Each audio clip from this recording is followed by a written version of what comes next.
If you have a trellis or an arbor or some kind of, even a container or a hanging basket that you want to add some just variety, have something that trails out or climbs up, this would be a great plant. Hey everybody, Sean and Allison here from Spoken Garden. Hi everybody, how you doing? So today's video, we're going to talk to you about black-eyed Susan vine. Yeah, it's a beautiful addition to any garden. And before we get into all the plant facts for today, go ahead and hit that subscribe button down below so you don't miss out on all our daily videos. And we're talking about black-eyed Susan vine. You might not know about it. It's a really cool plant.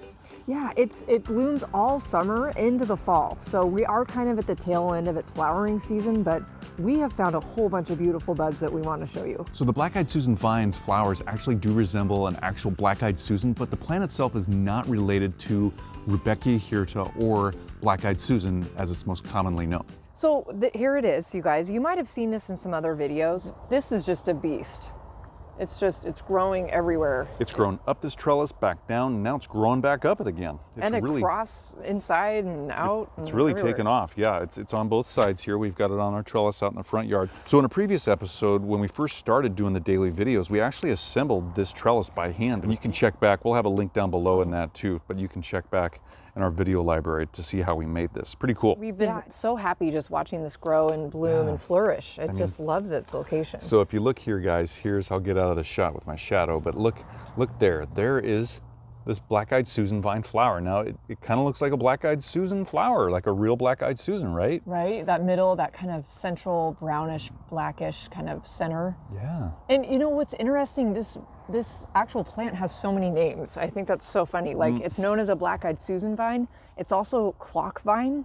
So it's also known by its botanical name, Thunbergia alata. And speaking of Latin, its family group is actually known as Acanthaceae. And I really hope I'm saying that right. Yeah, that's always, the family names are usually pretty hard to pronounce. Acanthaceae. Acanthaceae. So guys, the black-eyed Susan vine actually takes full sun. It can tolerate partial shade. It likes regular water and well-draining and rich soil.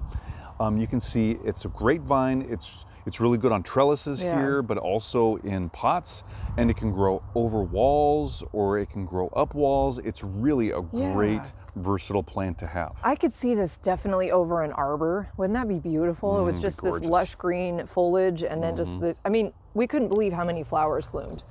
And sorry, it is at the tail end, so we've got some spent blooms everywhere. But... And this is a great testament to this plant where you can have it flower pretty much the whole summer and now into the fall. I mean, and it's still flowering, it's still doing great. So as you can see, like we mentioned, our flower color is yellow, kind of almost an orangish yellow with the brown center. But this clock vine, black-eyed Susan vine, whatever you choose to call it, it actually does come in other colors. So it might be a solid yellow, you might have a solid orange flower, or even white. So guys, we got this plant, we got this seed from Seed Savers Exchange, seedsavers.org, and we'll have an actual link down below for that, so you guys can check this out too. You might want to grow this next year. Yeah, especially if you have like Sean already mentioned, if you have a trellis or an arbor or some kind of, even a container or a hanging basket that you want to add some just variety, have something that trails out or climbs up, this would be a great plant. So guys, a couple more facts on black-eyed Susan vine. It's actually a perennial. It's a perennial vine, but it's sold and grown as an annual. And lastly, it's native to tropical Africa. So we hope you enjoyed that and learned a little bit more about black-eyed Susan vine. If you've never seen it before, now you know that it's not actually a member of the Asteraceae family or related to black-eyed Susan Rudbeckia hirta. But it's still a beautiful plant to have in your garden. Go ahead and leave your comments and questions down below for us. We love hearing from you guys. Give us a thumbs up, let us know we're doing a good job, and subscribe to our channel so you get updates on our latest videos. And we'll be back tomorrow with another new project, so come on back to see what we're up to. See you tomorrow, everybody. Bye, everybody. Bye-bye.